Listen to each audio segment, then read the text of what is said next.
উন্নত দেশগুলোতে এমনি এমনিতে উন্নত হয়নি, জনগণের সেবাটা নিশ্চিত করা হয় প্রথমে।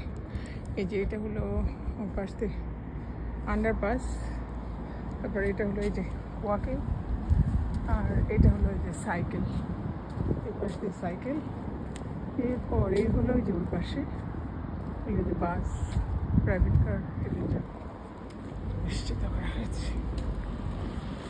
এখানে সাইকেল রাখার জায়গা,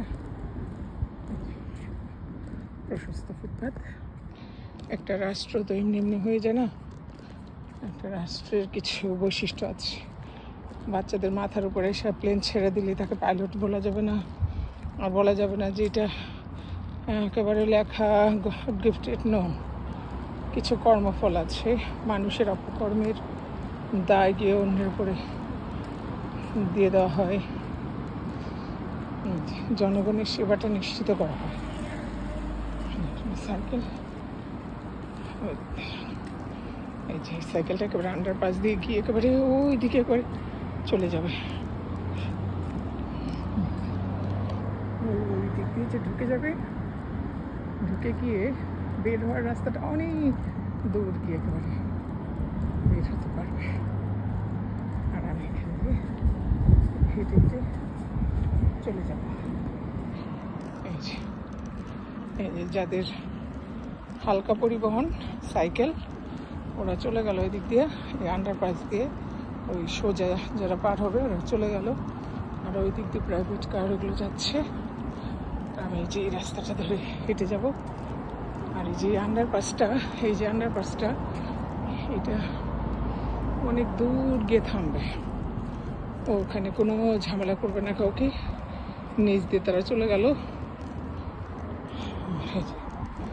একবারে ওই যার যে কর্নার দিয়ে নামা দরকার সেই কর্নার দিয়ে নামে, এতে করে উপরে রোডে কোনো যানজট হবে না, মানুষের কোনো জ্যাম নাই, হাঁটা চলায় কোনো অসুবিধা নাই। এবং পায়ে হেঁটে যারা চলাচল করেন, পথচারীর জন্য সর্বোচ্চ ফ্যাসিলিটিস।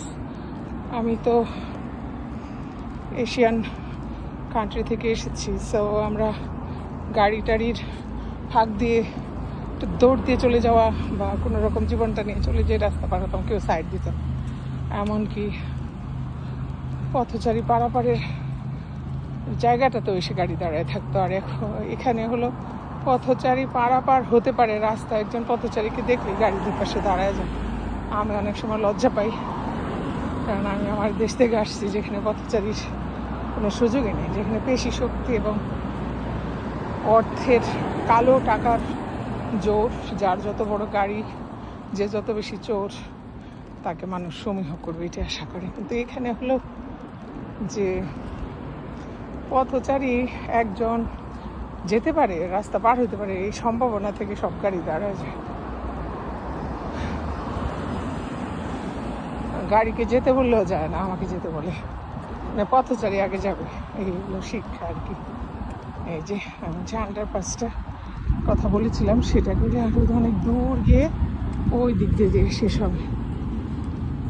এই যে এখানে এখন এই যে পথচারী পারাপারের যে রাস্তাটা, এখানে যদি আমি দাঁড়াই, সব গাড়ি দাঁড়ায় যায়। আগে থেকে ওই প্রাইভেট কারটা স্লো করে আসছে, কারণ সে জানে যে আমি পার হব, এবং আমি যে পার হতে পারি এই জন্য সে দাঁড়ায় যাবে।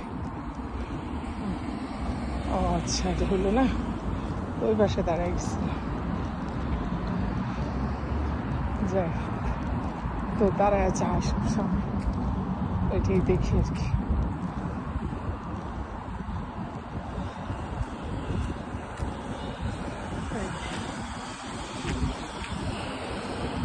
মানে পথচারীর সুযোগ সুবিধা খুব বেশি, সর্বোচ্চ সুযোগ দেওয়া হয় পথচারীকে। আমার ছেলেরা বের হয়ে কোন জায়গায়, ওরা কি বাসায় চলে যেতে পারে?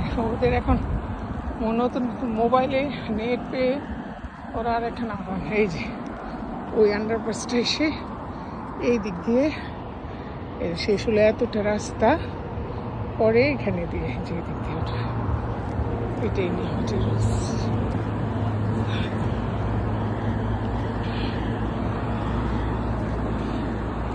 এই যে আন্ডারপাসটা দিয়ে এখান দিয়ে এখানে এই যে এখান দিয়ে এদিক দিয়ে উঠে চলে যাবে। এই যে আন্ডারপাসটা দিয়ে এই দিক দিয়ে সাইকেল নিয়ে এখান দিয়ে উঠবে। আর এই যে এটা হচ্ছে আমাদের হাঁটার রাস্তা। আর ওই দিক দিয়ে যে গাড়ি, ওই যে আরেকটা আন্ডারপাস দিয়ে যে গাড়িগুলো চলে যাচ্ছে, কোনো ঝামেলা নেই আর কি। জ্যাম থাকবে কোত্থেকে? জ্যাম সব ইঞ্জিনিয়ারের মাথায় নিয়ে নেয়, নিয়ে তারা সেগুলো সলভ করে, পাশ দেয় না, জনগণের পাশ দেয় না। সাইকেল, এই যে মানুষের রাস্তা, এই যে আরেকটা উপর দিয়ে যাওয়ার ওভারপাস, আন্ডারপাস, তারপরে ওই দিক দিয়ে আসছে। এইভাবেই মানুষের চলাচলের জন্য রাস্তা সুনিশ্চিত করে একটি রাষ্ট্র। না, রাষ্ট্র তার নাগরিকের সেবা সুনিশ্চিত করে, তাই নাগরিকও খুব দায়িত্বশীল হয়ে বেড়ে ওঠে এবং রাষ্ট্রের প্রতি তাদের যে দায়িত্ববোধ সেটা জাগ্রত হয়। সে অনুযায়ী তারাও রাষ্ট্রের সুনাগরিক হয়ে ওঠে। এইভাবে বেশ লেন, হাঁটার রাস্তা, সাইকেলের রাস্তা, তারপর প্রাইভেট গাড়ির রাস্তা, ওই পাশের রাস্তা, উপরে দিতে পারে আন্ডারপাস। এই যে এইভাবেই চলে একটা রাষ্ট্র।